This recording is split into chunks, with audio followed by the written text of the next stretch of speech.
What if the only person who could save your entire company was your 7-year-old daughter? Marcus Ellison had everything: power, control, success.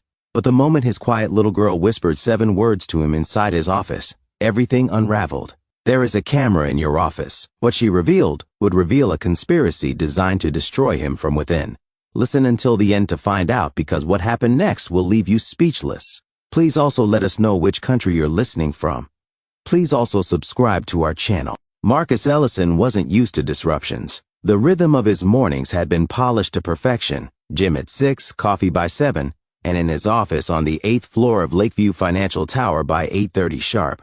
But today was different. The nanny, Sandra, had called off last minute. No backup, no options. So for the first time ever, Marcus brought his daughter Amelia, Mia, to work. 7 years old, solemn-eyed and wiser than her years, Mia said nothing as they rode the elevator. Clutching her tablet and a case of colored pencils, she sat quietly in the corner of his glass-walled office while the city of Chicago came to life outside. As Marcus immersed himself in performance charts and investor decks, he barely noticed Mia, but she noticed everything. The way people glanced too quickly at her father's door. The way a man in a gray tie lingered by the hallway thermostat. The subtle hums from the ceiling vents that pulsed unnaturally. Mia didn't interrupt, not until exactly 10:43 a.m. She walked up to her father's desk, her soft footsteps unnoticed in the buzz of the office. Without drama or hesitation, she looked up at him with eyes too serious for her age. "There is a camera in your office," she whispered. Marcus froze.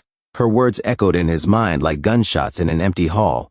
"What did you say, Mia?" But she had already turned and gone back to her corner, calmly returning to her sketch of waves crashing under a dark sky. Everything after that moved in slow motion. Meetings continued, signatures were given. People spoke to him, but he heard none of it. That whisper had torn a hole in his controlled world. That night, after Mia had fallen asleep on the office sofa, Marcus moved like a shadow through his office. He locked the glass door, drew the blinds, and powered down the main network. He slid his chair closer to the desk and logged into the internal server. He combed through lines of data and network activity logs, scanning for anomalies, but nothing appeared out of place. For a moment, doubt crept in. Maybe Mia had imagined it. Maybe he was letting paranoia take over. Still, something inside him wouldn't rest. Switching to the backup system, he accessed archived network records, encrypted logs, and past traffic traces. That's when he saw it, a steady spike in outbound data that had no business being there. With shaking hands, he traced it back to its source, a node in the ceiling. He climbed onto a chair and removed one of the ceiling tiles near the vent.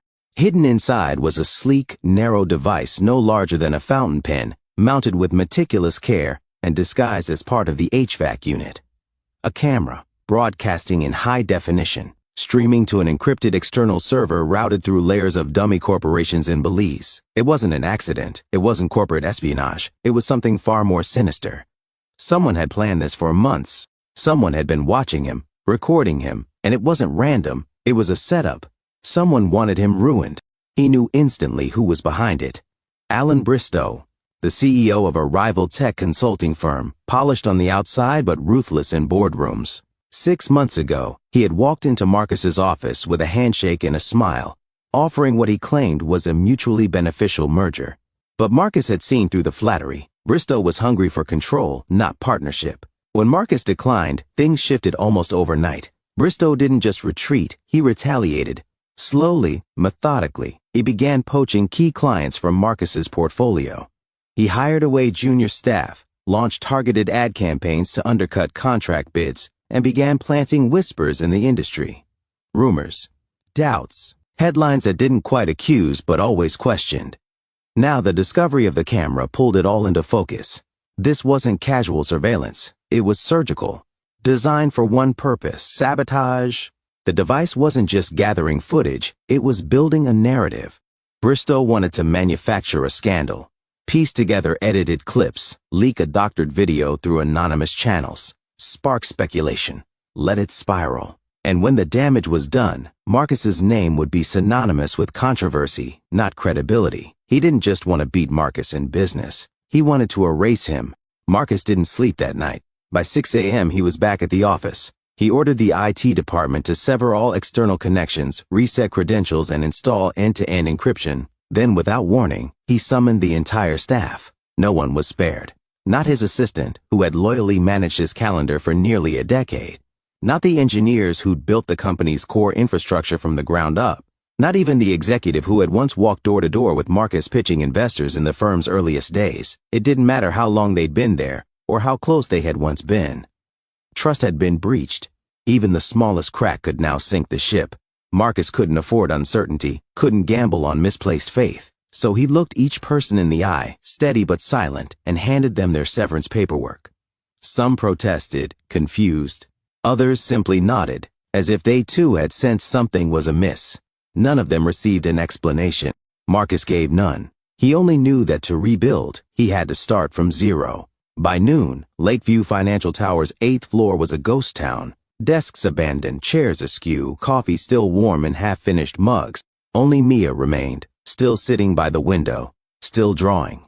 This time, her sketch had changed. The waves were calm, the clouds had parted. A small boat floated safely near the horizon. Marcus watched her silently, then turned toward the glass wall. Outside, Chicago was alive with motion, unaware of the war that had just been averted. He didn't ask how she knew. He didn't need to, because somewhere deep down, beneath the layers of logic and strategy, he understood that Mia saw things he couldn't. She had always been different, quieter, more watchful. While he operated in a world of noise and negotiations, she existed in silence, observing what others missed. Her presence had always been small in size, but in this moment, it had been the shield that saved everything he built. Sometimes empires are saved by a whisper, a soft voice that cuts through the clamor, clear and true. And sometimes that voice belongs to someone no one expects. What would you have done in Marcus's place? Would you have fired everyone too, or tried to find the mole?